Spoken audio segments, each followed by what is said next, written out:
Perspectivas, y como estábamos conversando tras bastidores, el día de hoy esperamos que de este panel arrojemos por lo menos unas 2 o 3 ideas de sinergias concretas entre nosotros, entre nosotras, entre todos y todas las que estamos aquí, para que podamos ser también parte de ese cambio tan urgente y tan necesario en esta Iberoamérica, que en el caso de Latinoamérica, que pues nos vio nacer a varios de los que estamos en este panel, se confirma como la región la más desigual a nivel mundial, lo cual nos urge, desde las diferentes perspectivas, a reforzar las acciones. Desde la UNESCO estamos corriendo contra el reloj, ¿no es así, Philip? Para poder no solamente aprovechar ese cúmulo de riquezas que puede ofrecer nuestra América Latina y Caribeña y evidentemente Iberoamérica en términos de posibilidades de desarrollo, pero utilizar el deporte a la educación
tercer equipo más representativo de fútbol profesional, y el femenil me atrevería a decir el primero, de los primeros.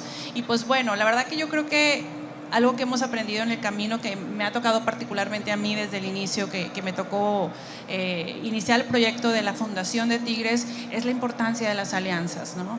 Creo que como club, les voy a hablar desde la perspectiva de un club, es imprescindible las alianzas y bueno, y poder ser parte activa del ecosistema deportivo, que no nos vean como un área, una burbuja que está alrededor del club, sino que somos también algo lindo, como algo filantrópico, pero que también se entienda que somos parte transversal de la estrategia del negocio, del club, ¿no? Y eso se logra a través de relacionamiento, ¿no? Relacionamiento con gobierno, con las instancias de gobierno, con los medios de comunicación, con nuestros patrocinadores, pero también con nuestra comunidad y nuestros aficionados y nuestras organizaciones de la sociedad civil. Entonces somos ese como hilo conductor que nos hace que podamos tener más proyección y podamos dar un mensaje más contundente, ¿no? Aprovechando la particularidad de nuestros jugadores y jugadoras, que son esa parte aspiracional. Digo, está con nosotros Jennifer Hermoso, está con nosotros André Pierre Guignac, tenemos jugadores de primer nivel y bueno, tenemos que tener programas sociales que abonen a eso, ¿no? Y nosotros, bueno, nos manejamos por 4 pilares, que es educación, comunidad, calidad de vida, sostenibilidad y la parte de equidad e inclusión, que es aquí donde encuentro muchos puntos de interés con los que estamos aquí sentados, y estoy segura que la alianza sería el camino para multiplicar, ¿no?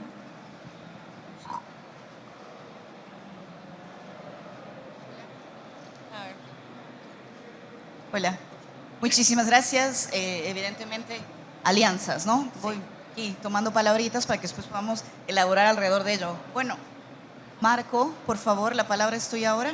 Adelante, cuéntanos de tu experiencia y más allá de ello, cómo tú ves que esa experiencia y ese quehacer de la Fundación se encaja en esta discusión que estamos teniendo alrededor de la inclusión, reconocimiento de las diversidades y el deporte. Gracias.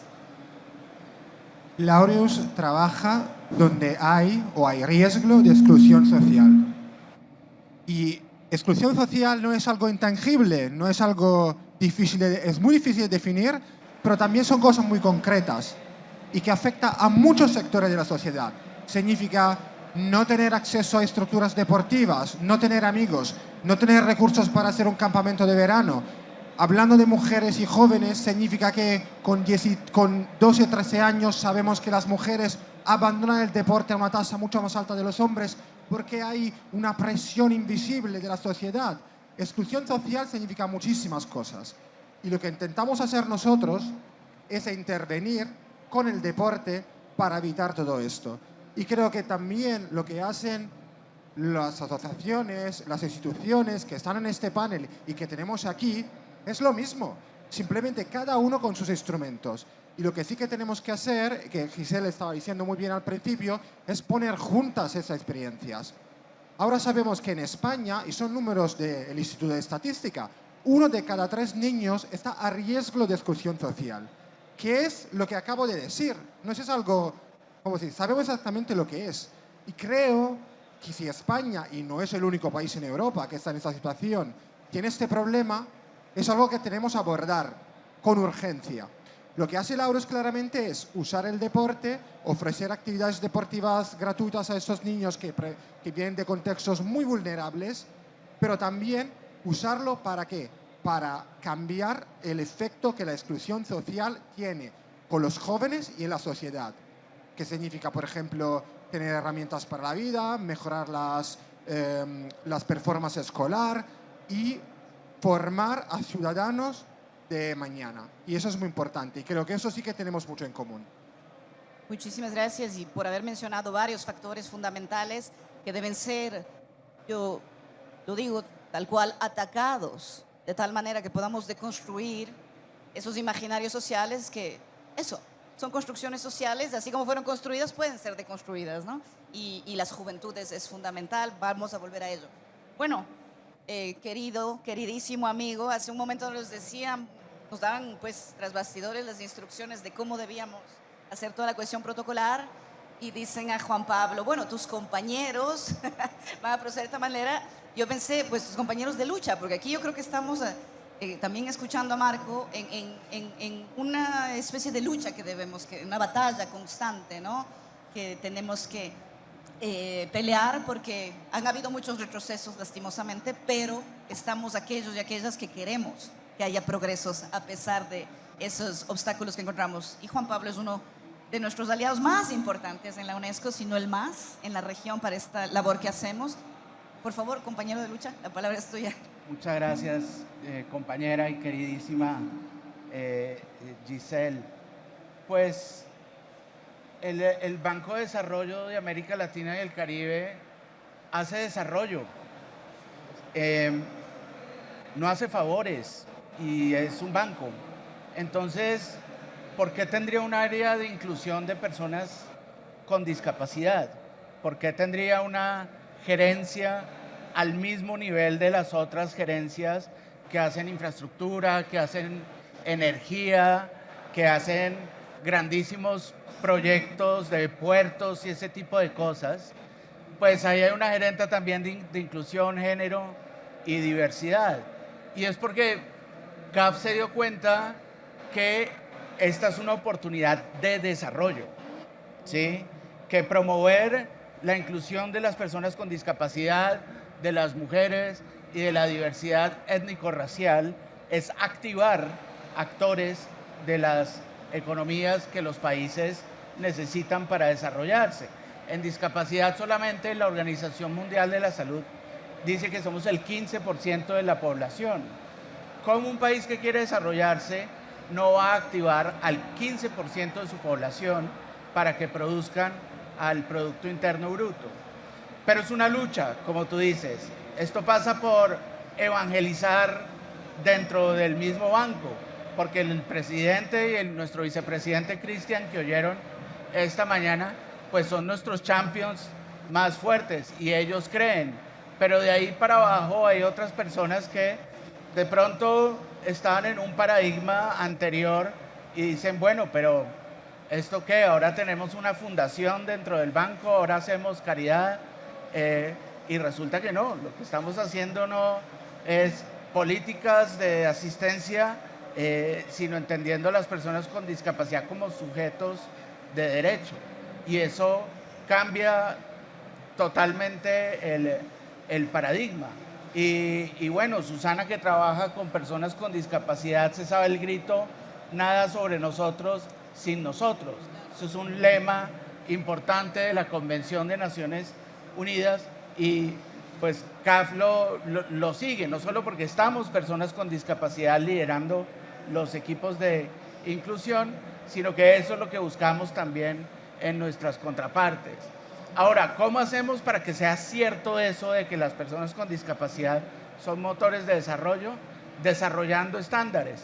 Y ese es el trabajo tan lindo, tan importante que estamos haciendo con UNESCO, también nuestro socio más clave para el desarrollo de estos estándares y de estos indicadores que me van a permitir saber cómo está en materia de inclusión para el deporte de personas con discapacidad en Honduras versus El Salvador.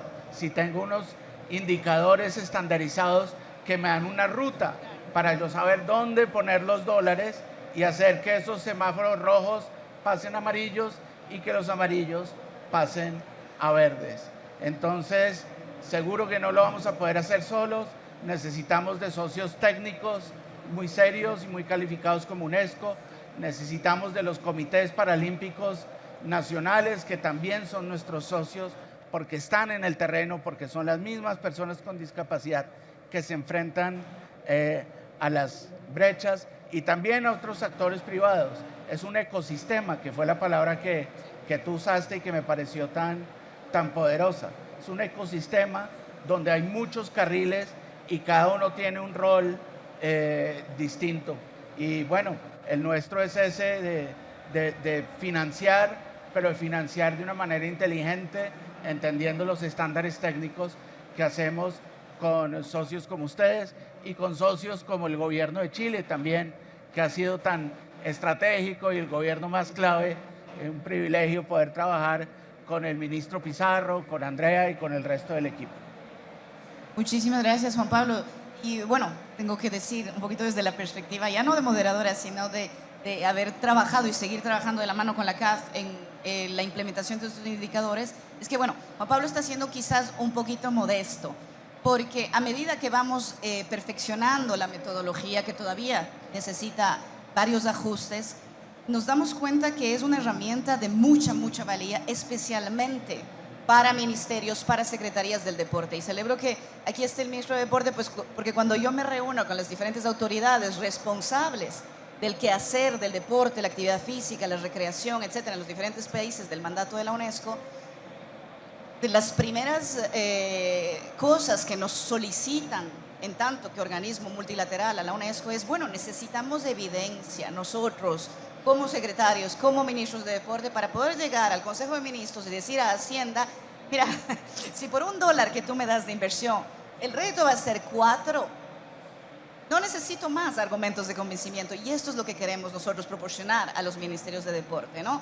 Esos elementos concretos que demuestren que la inversión, no solamente en infraestructura, sino en planes y políticas específicas, acotadas y bien medidas de inclusión a través del deporte, tienen en efecto un rédito financiero a sí mismo, que no es menor.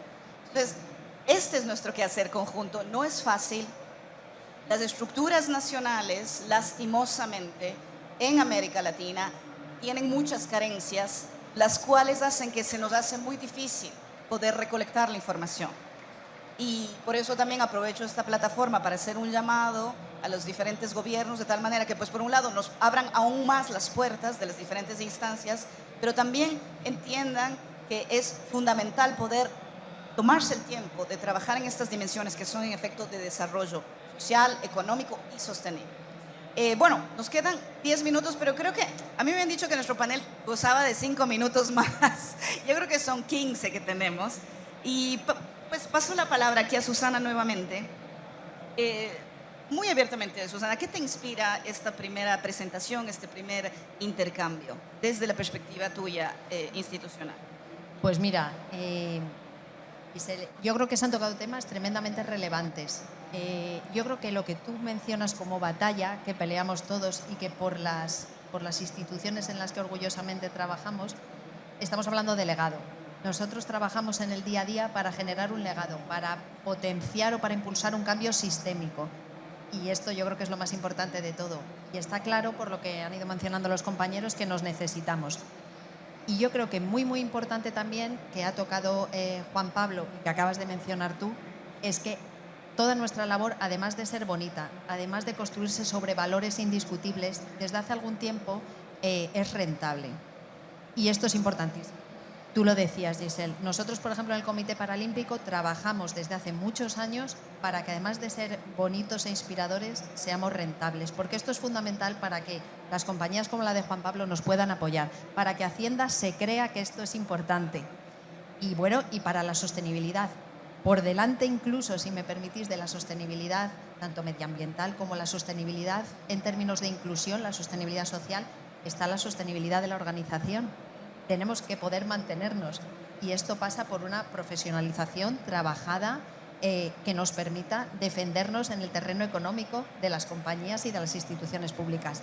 Nosotros actualmente, por ejemplo, por cada euro que invierte en Comité Paralímpico Español una compañía, retorna entre 3 y 5 en función de la activación que hace. Pero son números que se han sudado, que han costado, pero que son absolutamente necesarios y que nos parece que tenemos que compartir como buenas prácticas para que el deporte, en este caso deporte paralímpico, el deporte de personas con discapacidad, pues también consiga ese rango. El fútbol son palabras mayores, Marisol, el fútbol son palabras mayores, pero tratamos de acercarnos a ello y con la ventaja de que tenemos, yo creo que la mejor herramienta de inclusión que se puede tener, que es el deporte. El deporte une voluntades. El deporte, en muchos términos, es indiscutible como valores que se pueden trasladar a la sociedad. Y tenemos a nuestros deportistas, vuestros referentes, las chicas, mencionabas a Jenny. Nosotros, nuestra gran escudería, como diría nuestro director general, son nuestros deportistas. Entonces, aprovechando todo eso, que la materia prima la tenemos que estar a la altura. Tenemos que ser capaces de profesionalizarnos a ese nivel que nos permita sostenernos en todos los términos. Y yo creo que, bueno, me voy contenta porque veo pasión y veo intención y yo creo que eso es lo más importante. Muchísimas gracias. Te vas, pero regresas después, cuando tengamos que hacer todo este plan de trabajo conjunto, ¿no? Ok. Bueno, muchísimas gracias y fundamental, ¿no? Yo creo que además lo que acabas de decir es aún más importante en este foro donde tenemos tanta representación de empresas privadas a las cuales quizás habría que darles un volante donde se diga, bueno, mira, por cada euro invertido, tal empresa tuvo tal rendimiento en retorno, y eso yo creo que es fundamental porque pues muy difícilmente se pueden seguir avanzando las iniciativas. Por Ahora, favor, adelante. Me encanta, gracias por el espacio. Y bueno, complementando, quiero hacer un zoom en el pilar que tenemos de equidad, de igualdad e inclusión, y lo enfocamos completamente a través del deporte, porque sabemos que el fútbol es una herramienta muy poderosa. Contamos con 2 equipos con discapacidad, uno que es Tigres Power Chair, que es para discapacidad motriz. Es un deporte confederado, hay mundiales, y bueno, en México fuimos los primeros que dijimos sí, y hace 8 años. Y bueno, hace recientemente 2, 3 años que iniciamos con Tigres Unión, que es nuestro equipo con discapacidad intelectual. Iniciamos con Special Olympic México. Y bueno, yo particularmente, para mí tiene una connotación personal, pues mi hija tiene síndrome de Down, es mi hija única, tiene 5 añitos, y pues vaya, tengo un motor muy fuerte detrás que me promueve el tema de la inclusión y pensando los caminos, porque es una industria que hay que sensibilizarla igual, hay que estar evangelizando todo el tiempo. Y el camino que hemos encontrado es a través de alianzas, de utilizar la marca que representa el club para poder enamorar a las marcas, ¿no? Para que hagan inversión social en el deporte de inclusión. Entonces, a cambio de beneficios comerciales, o sea, manejarlo como una propiedad más. Así como pones tu marca en la pantalla, oye, también va a ver tu marca en el jersey de tus jugadores de Tigres, ¿no? Y de esa manera contribuyes a la inclusión en el deporte. También manejamos, tenemos lo que nadie hace en México, de hecho ahorita estamos en campaña, hacemos un llamado nacional para promover el acceso al deporte para mujeres, niñas de 13 a 17 años a nivel nacional, contextos vulnerables, utilizando el fútbol como herramienta de desarrollo, ¿no? No nada más las herramientas del fútbol, que son divertidas, pero también habilidades para la vida, como mencionaba Marco, toda esta parte de malla social que se maneja y utilizando nuestras jugadoras. Imagínense que Jenny les da un módulo que habla de liderazgo y otra jugadora habla de tu cuerpo y demás, ¿no? Entonces, bueno, es el camino que hemos encontrado para enamorar a las marcas, a los medios de comunicación y utilizarlo para visibilizar. Lo que queremos es que se sepa afuera. Eso yo creo que es la fuerza que tiene el fútbol, y por eso me encanta liarme, imagínate liarnos y poder hacer cosas juntos y utilizar este mecanismo, esta máquina tan grande para dar este mensaje. Muchísimas gracias, Marisol. Y yo creo que también es muy importante, y lo tocaste, pero bueno, es tan amplio el poder del deporte, la actividad física, la recreación, que bueno, hemos realmente dado pincelazos aquí, ¿no? Nos quedaría, yo no sé, todo un día para poder hablar de las diferentes áreas. Yo creo que hay una que es muy importante, la atención específica, en efecto, diferenciada a las mujeres, ¿no? Y el bienestar de la actividad física, no solamente en la salud física, sino cognitiva, la salud mental. Esta cuestión de todas las depresiones que se están ahora, sobre todo en juventudes, y cómo el deporte, la actividad física podría ser un factor paliativo, ¿no? O de prevención. Yo creo que lo dejo ahí porque también para que el público tome la dimensión de la amplitud del poderío que tiene el deporte en todas las áreas de desarrollo social y de cambio sistémico, como bien lo decías. Marco, ¿qué te inspira nuestra conversación? A ver, 2 cosas. La primera, a veces son suficientes cambios muy pequeños para tener impactos muy grandes. Hemos intentado trabajar muchísimo para aumentar la participación femenina a los deportes que están asociados más con la masculinidad, rugby, fútbol, y la verdad que nos ha costado. Hemos hablado con las familias, con las niñas, hemos intentado entender por qué no había una participación adecuada. Cambiando simplemente el modelo de referencia, o sea, las entrenadoras. Hemos incorporado entrenadoras para que pudieran ser modelos para las niñas. Y eso ha cambiado todo. Encontramos a niñas y jóvenes que nos decían, quiero ser como mi entrenadora. Porque tenían algo a quien inspirarse. Y eso ha sido un cambio muy pequeño, pero la verdad que sí que ha tenido un impacto muy grande. Y cuando hablamos de trabajar para igualdad de género en el deporte, creo que también pasamos por ese tipo de cosas. Y claro, me gustaría también sumarme a una cosa que ha dicho Susana, que para mí es muy importante, sobre, decimos, lo que es la captación de fondos y los recursos, porque claro, también eso es nuestro trabajo. O sea, la sociedad tiene que darse cuenta que eso no es un regalo. Eso es algo que vuelve atrás, pero con intereses. O sea, a veces yo hablo con muchas empresas y a veces me dicen, no hay presupuesto. Lo entiendo, no quiero generalizar, puede ser. Pero ¿tiene presupuesto? Esas preguntas las hago solo si estoy o con mucho coraje ese día o estoy muy cabreado. Pero ¿tiene presupuesto para publicidad? ¿Tiene presupuesto para marketing? Pero esto te vale mucho más, porque sabemos con certitud, no sé lo que es, con certitud, que las empresas que invierten en responsabilidad social ganan más dinero. Y punto. Pero no lo saben. O tienen a lo mejor una mentalidad que no le pone el presupuesto por ahí. Y eso es algo que hay que cambiar. Claro, depende con muchos factores, reputación y tal. Hay muchas cosas que vienen con esto.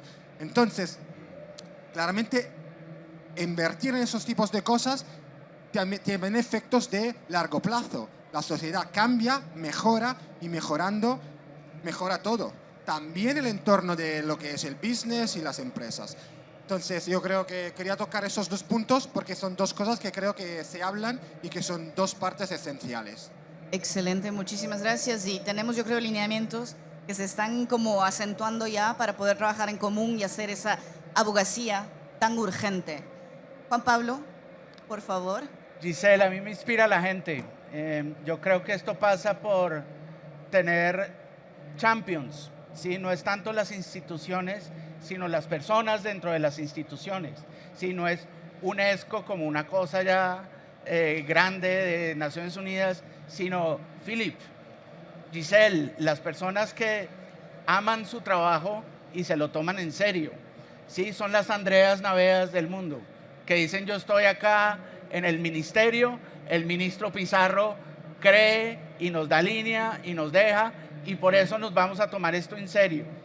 ¿Sí? Entonces, ¿qué hace Andrea? Dice, tengo los Juegos Panamericanos y Parapanamericanos y esto no va a ser una fiesta de 15 días, sino una oportunidad de transformación para los próximos 15 años, que era la palabra que usaba Susana hace un rato, legado. ¿Sí? ¿Cómo entendemos estos megaeventos deportivos como oportunidades para hacer esas transformaciones sistémicas? ¿Sí? Porque todo el país se volca ante esto. Entonces uno llama al Poder Legislativo y les dice, bueno, vamos a traer los Panamericanos y los Parapanamericanos, ¿por qué no sacamos una política pública que nos permita tener un legado, que permita que esta fiesta deportiva luego lleve deporte social de base a todas las provincias de Chile? ¿Sí? ¿Y cómo hacemos que quede un presupuesto para eso? ¿Cómo garantizamos a través de un préstamo con la cooperación internacional para que hayan transformaciones bien financiadas que duren mucho más allá del tiempo? Ustedes, Giselle, con Philip también participaron en el proyecto de legado del presidente Macron, que también entendió que los Juegos Olímpicos y Paralímpicos de París no era una fiesta para hacer en París, sino una oportunidad para transformar el mundo, porque estos eran los Olímpicos y Paralímpicos. Entonces el presidente Macron dice, vamos a hacer una conferencia de deporte, se trae a cuántos jefes de Estado, a cuántos ministros de deporte, los sienta en París y les dice, bueno, ¿a qué nos vamos a comprometer? Y les pone cámaras y se encarga de que todo esto se convierta en un movimiento, ¿sí? Donde hay diferentes actores institucionales, pero de nuevo, esto no depende de las instituciones, sino de las personas dentro de las instituciones que se creen el cuento y que lo llevan adelante. Por eso es tan bonito, Giselle, ser socio tuyo y trabajar contigo y con tantos amigos que están hoy acá para transformar esas realidades.